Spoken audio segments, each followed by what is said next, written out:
voice is really going fast, and I'm really not trying to intentionally draw you closer to me. So I hope this doesn't go kaput. I'm going to be pumping lozenges and tea the whole time, so I can keep going. I mean, my whole kind of St. Louis and beyond constellation is in the service of very important people to me. I don't want to make this the Academy Awards if I start thanking people. But there is one person I really want to point out today who has been extremely valuable to me in the last few months, and that is my assistant sent from heaven, Catherine Johnson.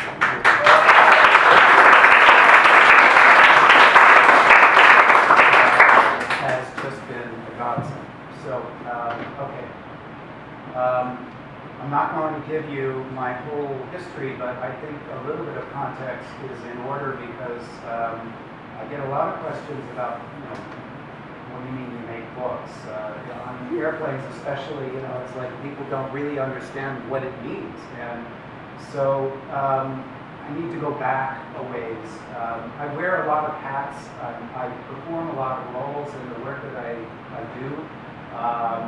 Some days I'm a printer, other days I'm book designer, most days I'm publisher, most days I'm a maintenance guy. So I really cling to this title, printer publisher.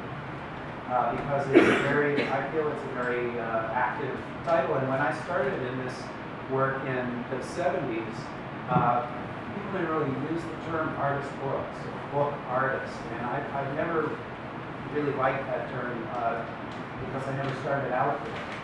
But it's really the publishing part of it that was the active goal for me, but then, on any given day, it's the other parts of it, the craft or the design that's really floating my boat. So I don't have a single role or a single definition. But the way this all started was that as an undergraduate at the University of Wisconsin, some 35 years ago, I was fortunate enough to kind of collide with the work of a genius maker of books, Walter Hammett, who taught at the university.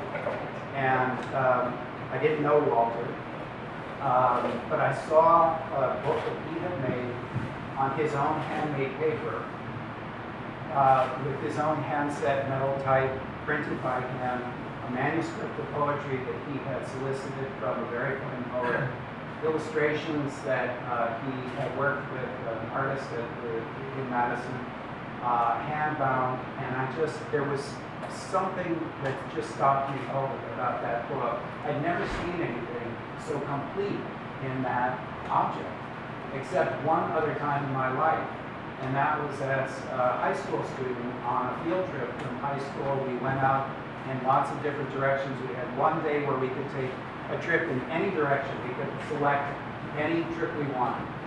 And people were going all over the place.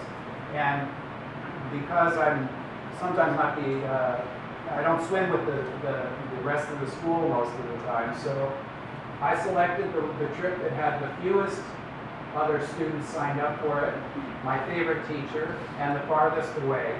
And I ended up walking through the rhododendron of southwestern Pennsylvania and saw Falling Water, Frank Lloyd Wright's masterpiece. And that single moment through those green leaves changed my life forever. And I had a similar feeling when I saw that handmade book. That there was just something complete about it, that it just said design, wholeness, craft, and integrity. There was something that was irrefutable. Sometime later, I met a person who was very pivotal in my life, Steve Miller, who became a great friend, and we became co-proprietors of Red Osier Press, moved the press to New York City. But Steve had just started the press, and his first book was a collection of poems by Allen Ginsberg. And I had helped Steve install the press in an old Fleabag hotel, and we were working on the book together, and I was really gravitating toward this whole process. And Steve had finished printing, and he said, come on, let's go to Boulder. We're going to go see Ginsberg, and he's going to sign all the books. And I said to him, you know, it's the middle of the semester. I can't leave classes like this. And so he looked at me and he said, look, in 25 years, what are you going to remember? The classes you sat in with 400 other people, or the week you met Allen Ginsberg? And so 15 hours later, we were sitting with Allen Ginsberg in a cafe in Boulder, and I said, wow, you know, this is what it means to be a printer publisher. I'm on board for this. And it was amazing to me because I saw the recognition of Ginsberg. He had such appreciation. It was a little pamphlet of poetry. It wasn't, you know, a massive volume or anything. He was so respectful of the attention paid to the shaping and arrangement of his words on the page, that that interaction with a poet of that stature also was a signature moment in my life. It changed everything. We went back to Madison. I decided that I was going to learn how to make paper, and I did. And in making paper, something really profound, a lesson that I've never forgotten, was that, you know, paper is just paper. I mean, it's so ubiquitous. It's just an everyday object. What is there to it? And yet, it's so complex. And I learned about fiber preparation.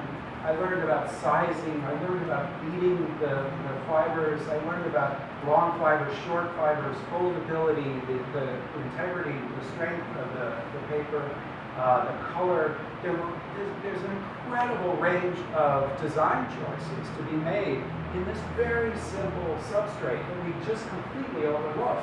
It's just part of our lives. And I thought, you know, this is really amazing. I mean, design of the simplest objects has this infinite range of choices, and you can alter so subtly the perception and the use of just a very utilitarian object. That's a lesson about design that I've taken with me over all of these years. I haven't forgotten it. It was also this. It was a very high touch process, you know, the opposite of high tech. I mean, it's really about material and sensing through your fingertips, and also other senses of, if anybody's been to a paper mill, there's a lot of smell going on, but you tell a lot about paper by waving the sheet and hearing the crackle, and you can tell a lot about the fiber preparation. And so I thought, you know, this is craftsmanship in action. This is design. This is a meeting point in a very simple object. So a few years later, after some graduate study in landscape architecture and a little work in the field in New York, we successfully moved the press to New York and began printing and publishing. And working with people was kind of amazing. I mean, William S. Burroughs and Isaac Bashevis Singer and Antonio Paz, and, you know, I mean, Nobel Prize winning people who were really nice and receptive, and, you know, appreciative, and it was really, it was worth a lot. It was worth a lot of money in the bank, I gotta tell you.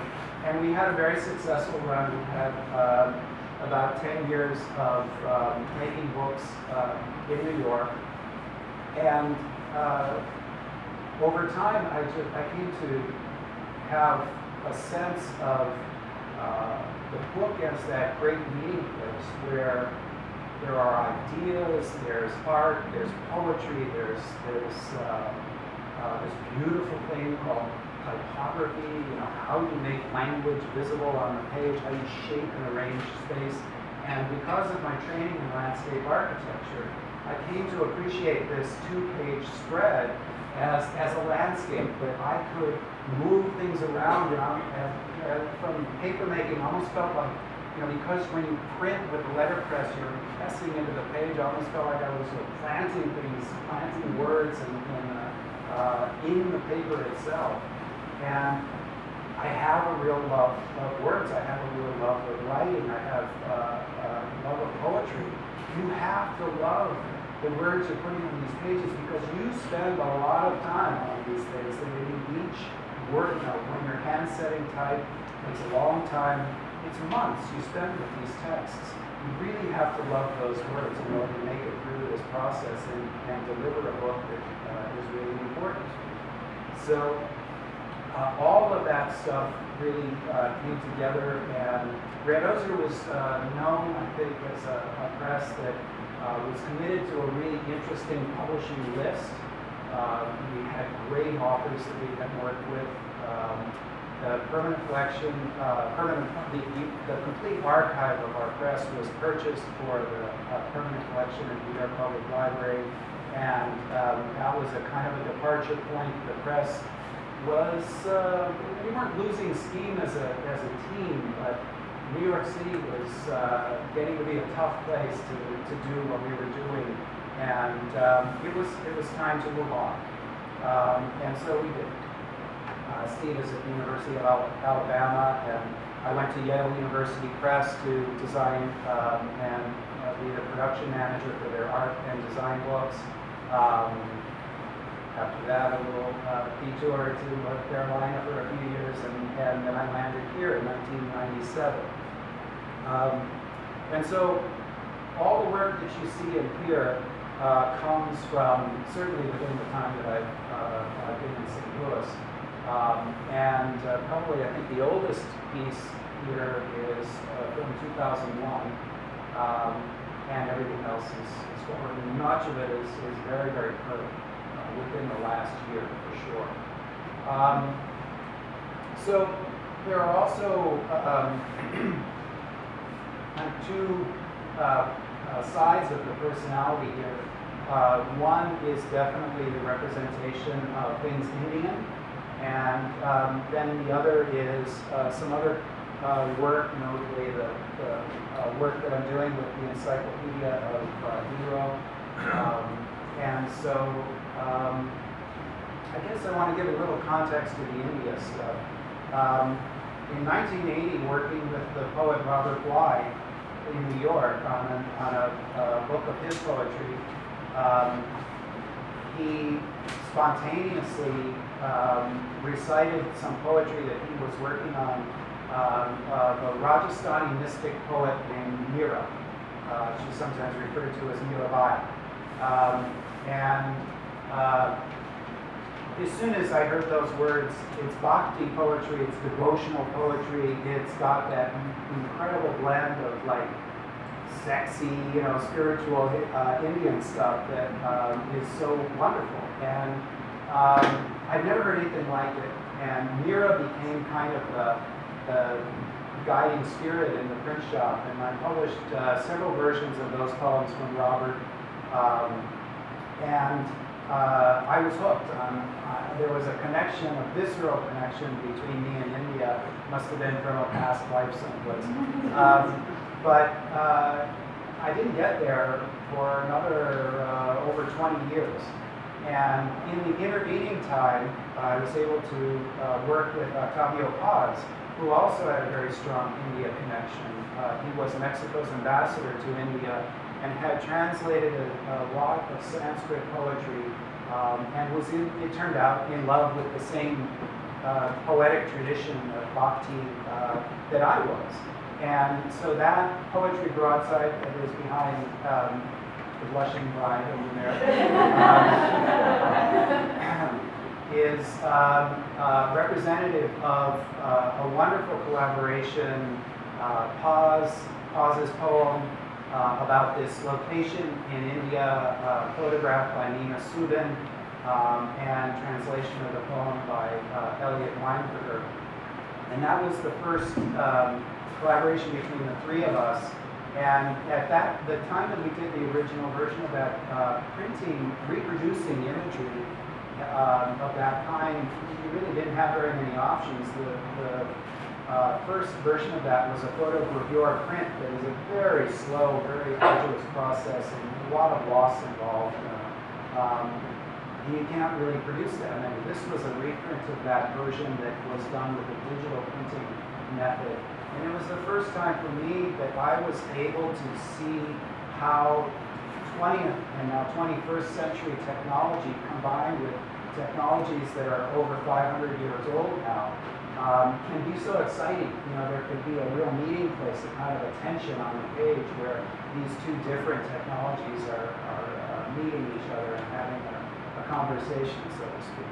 So it went from that project, and I had wanted to do something that was more elaborate with both Nina's photographs of India and also Oz's work with Indian poetry. And there's a book, this copy over there. Yeah, so there's a book over there that has a number of poems, these Bhakti poems that are, many of them anonymous, but inkjet printing had become more affordable, more ubiquitous. Actually, Ben Keel was really instrumental in helping prepare that book. It's good to have smart students from WashU who are generous enough with their time to help you out from time to time. So inkjet printing was able to give an entree into imagery production at the same time that, you know, it was all handset type and working with 3 languages, actually. I really love working with translations, and I like the interaction. That book, unfortunately, we can't look at it page by page, but every page spread has a different orientation so that none of the languages, English, Spanish, or Sanskrit, dominates the page. They take turns. They move in and out of who's going to be the boss of that page. And it was a lot of fun to kind of subvert people's notions of how that worked. There's a book by Bill Gass. When I came to WashU, I thought, oh my gosh, you know, maybe I'll be lucky enough to meet Bill Gass. And there he was, just 25 feet down the hall from the book studio in the International Writers Center. You know, there's a part of me that I think maybe once was a Trappist monk or something. I just love doing the same thing, you know, day in and day out, and having that predictability of getting in the press and knowing what I have to do that day. I think the thing that's changed over time, and this is for any of us who've been around a long time doing something, after a while you start to improvise maybe a little bit more in the middle of the process and trust your instincts and not necessarily have everything hammered tight before you start. And I think that's been in the last few years for me a big shift. The books are complicated to produce, but so getting into them and trusting the instincts a little bit is risky business, and there is a lot of failure, but then that's all. Another India project came from wonderful friendship I have with Diana Guerrero-Macia, who taught at WashU for a few years and now is at School of the Art Institute in Chicago. I take groups of people sometimes to India. Diana was on the trip 3 years ago. We had this marvelous ongoing conversation, and she and I are both people that collect bits and pieces of things, both language and labels and things like that. So all the things you see, all the texts, the sayings you see here are things that are just coming from like the backs of a truck or a sign at an archaeological site, or you know, after some time is something you hear when you've been waiting 6 hours for a train to show up, and you ask the person at the train station when the train might come, and they say after some time. You know, you hear it all the time, and so all of that is approved residential colonies are going up as India's economy just goes crazy. You see this sign everywhere. And then there are bits of fabric that were scanned and reproduced in inkjet. It's a combination of inkjet and letterpress. A lot of Diana's hand-drawn letter forms also printed on there. And you know, there are little complex things. The one with the blue and the orange, actually the orange lotus shape is on the comedy page, title page right here. And I recycled the printing plate from Comedy That's the famous lotus that Radha and Krishna are always shown standing on in their kind of marital bliss. And the spoken English personality development is you see these signs everywhere. They're for courses for people, young Indians, to learn how to work in call centers. And the idea is that you will learn, hopefully, American-style English and develop your personality so that you can fulfill some of these orders or solve some of the tech problems or whatever. In the lower right is a little scrap of a label. I collect all of these pieces of paper that I find a lot of the handmade, these kind of legal handmade cigarettes called BDs. They have the most amazing printing on them. I mean, that's one of the things I love about India is that nothing is too small or too insignificant to be totally wackily elaborate. You know, it's just, they just never know when to stop. And I think that's the best. I love that. But that little label, it shows this beautiful kind of idealized young Indian girl, when in fact the beady industry is known for being tremendously abusive of child labor, a lot of inherent problems there.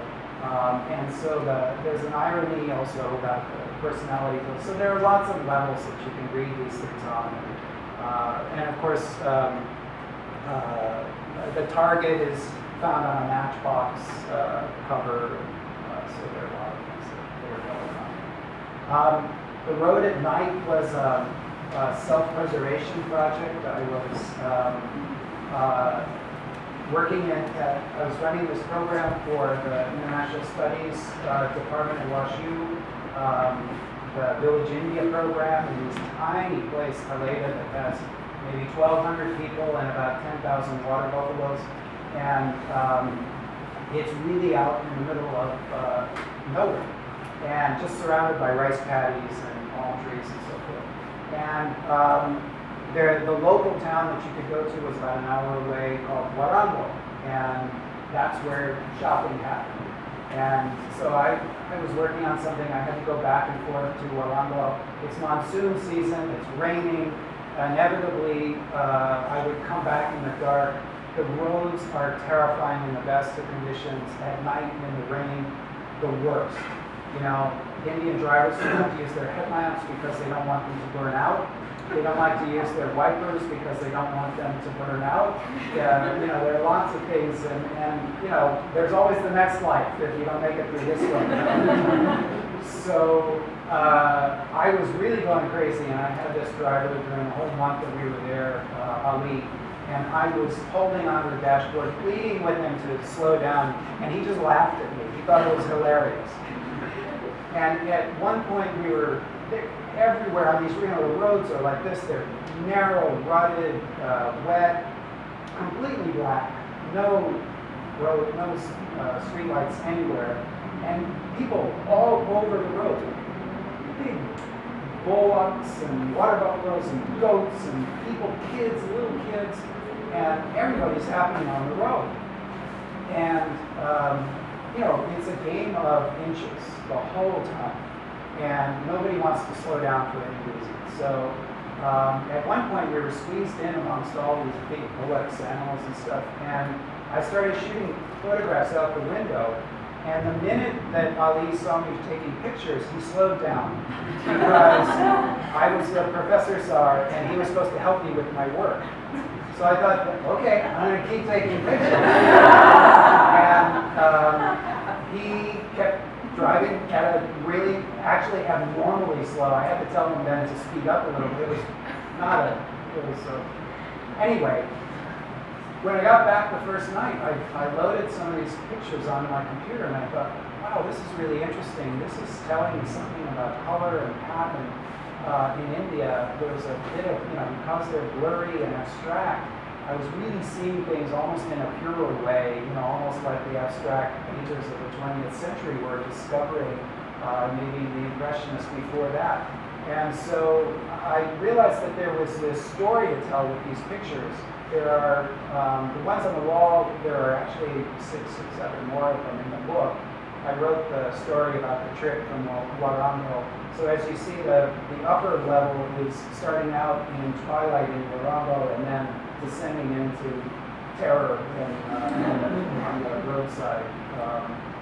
And you know, you'd come screaming around these curves and man, there would be like that guy, you know, in the blue lungi just in the middle of the road.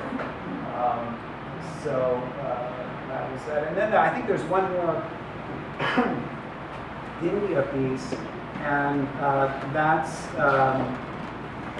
it just happened because I was in a rickshaw in Hyderabad, zooming, you know, in and out of traffic, millions of people, lots of stuff happening on the side of the road. And I saw this guy selling shirts, and he had all the shirts in a burlap bag that had the greatest graphic stuff on it. So I jumped out of the rickshaw, I pointed to the bag, I was trying to negotiate with him.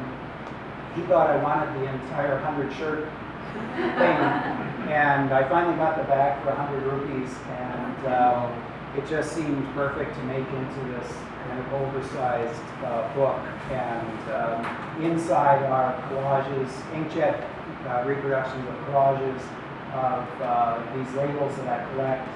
And also there's, I promised Stephanie Kirkland that there would be a mandala somewhere in the show. So there's actually a mandala made out of matchboxes in there that was intentionally done for the show. So that's, I think, all the India stuff. It's not so unrelated to the other things, so somewhere we'll find a connection. Out of the blue, I mean literally out of the blue one night, an idea came to me for a show that Jana Harper had invited me to participate in.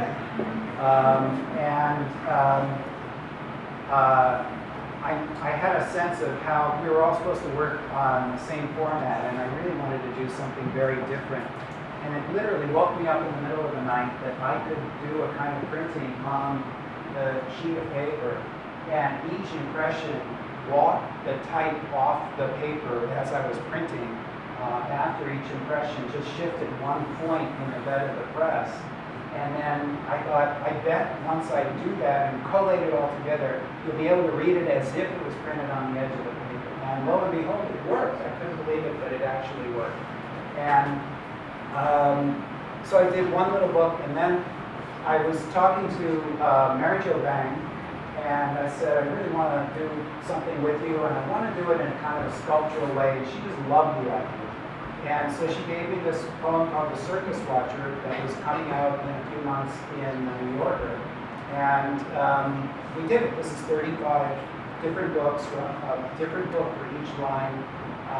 And the text is set in a way that only a madman would really try to accomplish this. And then it has hand-painted paste paper spines. So I really love this idea of making typography work in a completely weird way. And instead of getting the actual image that's printed, you're almost getting like a latent image. And that was something that I started working on in comedy, you know, like the backsides of things started to become really interesting to me. And maybe the residue or almost the byproduct of something that was more interesting than the actual thing printed. So that became a real jag with me. And when we finished this one, we were sitting in my shop and admiring it, and I said, you know, I'd really love to do a bigger, fatter book that I realized I had all these other surfaces to work on. And I said, I'd love to have a poem that went around the whole thing. I need a one-line poem, haha. And she said, oh, I have one. And so this is from her book, The Bride of E. The title of the poem is B is for Beckett, and the whole poem is There Is So Little to Say. And so it's displayed in a way that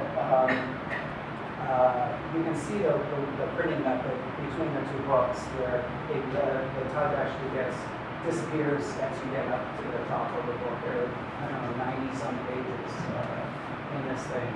And that's good old Missouri red covers. One of the reasons is that the paper is so thick and so weird, and it was doing something strange, and I needed something really heavy to weigh, to weigh it down. And so anybody who buys this book has to keep it lying flat instead of putting it in a place where it's supposed to be. So that, oh, and then this was actually a very recent thing. This is an old New York City subway map. And I started thinking after Superstorm Sandy about the vulnerability of Lower Manhattan. And over the last 10 years, you know, just how under assault it's been between 9/11, the previous bombing at the Trade Center. Our first shop in New York was 2 blocks from the Trade Center. It's an area that I feel really close to. And when all the flooding happened, it just really, it was extraordinary to see that. And I was thinking about all the life that had taken place down there, and how maybe in the future we won't have a Lower Manhattan, or else maybe Lower Manhattan will be up at Central Park or something. You know, it's happening. And so I tried to think of a word that would be emblematic of the condition of New York. And it's in peril, so you can see that printed in this edge printing thing. And it actually has this really kind of cool structure to it that, again, Catherine, engineer over there, it has these brass strips that fit in, and so it just sits in these little notch things, and there's one across like that and one across like that. I think that's the end of the edge printing stuff. The AHA table, who doesn't need a typographic table? I mean, come on. Arnie Nadler is, I don't know if Arnie's here, but Arnie Nadler is just a genius, and the guy can make anything. And I had explained this idea, I told him how I wanted this thing fabricated. And the best thing about this table, I know Arnie and I felt this way, he had welded up one of the letters. He called me, I went running over there, and he showed me a letter, and it was great. And he said, but wait till you see the jig. And he had created these jigs that are just works of art. They're just the most beautiful things ever to weld this thing up. So I think the last thing, well, they're the lead pieces, but I'll talk about it. For 5 years, I've been working more than that, actually. I've been photographing the plates of the Encyclopedia of Diderot. That's from 1750s until 1775. There's one print there that talks about the statistics involved. There's 20 years to complete, 28 volumes, 20 million words. It's a staggering achievement, and it is the document of the French Enlightenment, and really shaped a lot of the way the world thought for quite a while about rationalism and skepticism of religion and so forth. And I became really fascinated by this, first through a series of exercises I was doing with my students, just asking them to do books only with the plates of the encyclopedia and trying to develop narratives and so forth. And then expanding on that idea myself. The book has 3 sections based on Diderot's detailed system of human knowledge. There's 3 categories: memory, reason, and imagination. Memory has to do with, as one of the subcategories is craft. So I've taken off and made memory about the hand, about the contact point between the human body and the material world. And these are handmade watermark sheets that I've designed that were made in New York at the Udine paper mill, which was really nice because I've known the folks at Udine for 30 years. We all started in Madison together and moved to New York right around the same time. It was a lot of fun designing these, and these come from the plates of the encyclopedia. While I was working on that, I started thinking about this categorization of objects in the world and separating out and creating these grids. It was all about the plates are beautiful, and they have this really beautiful diagrammatic quality. And he shows you a vignette of people working in their studios, which is, where are they? my guys, my working people up there. And then shows these very detailed, elaborate tools and objects they make, and parts of things, and they're spectacular. And yet there are no words to them. They don't have any captions. So if you try to make these things, you don't know how big they are, what materials. It's pretty phenomenal. And I think he did that on purpose to get people to look more closely at the plates and to really think analytically about what they were seeing. So I've become really engrossed in the encyclopedia. This is the section on the hand, just a little teaser about the section on the object. I've got a long way to go with that project, but you can see the beginning of it. And then as I was working on this, I thought, some of these plates deserve a larger palette. They need more playfulness in the printing, and I could play, the encyclopedia text title block I wanted to really play with. And so that's just about having fun on the press. So while I was working on that, I thought, modernism. Maybe I'll start doing collections of my favorite objects. And I think I didn't start with the chairs. I think it started with the chairs. No?